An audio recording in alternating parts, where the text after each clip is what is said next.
Kaixo, gu Mikel, Unai eta Jokin gara. Guk behar genuna izan du da, kopa bat kilo eta erdikoa soportatu bertzun, eta zutabiak utzi bertzuten. Bueno, lau zutabiak utzi bertzuten. Guk erabaki genuen itia dena paperez, ze hola merito goi izango zuen, eta hori gogortzeko erabilitugu holako paper rolloak, enroiatitugu paperak, eta jarritugu holako lau finagoak, lau holako zutabe batean.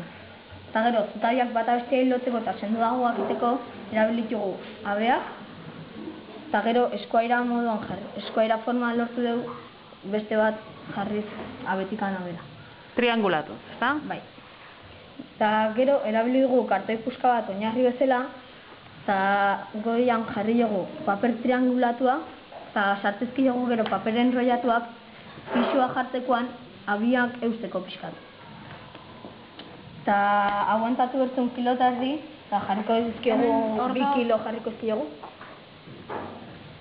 Eta aguantatu dugu. Hau izan da gure aurkezpena. Espero gustatu izana. Agur.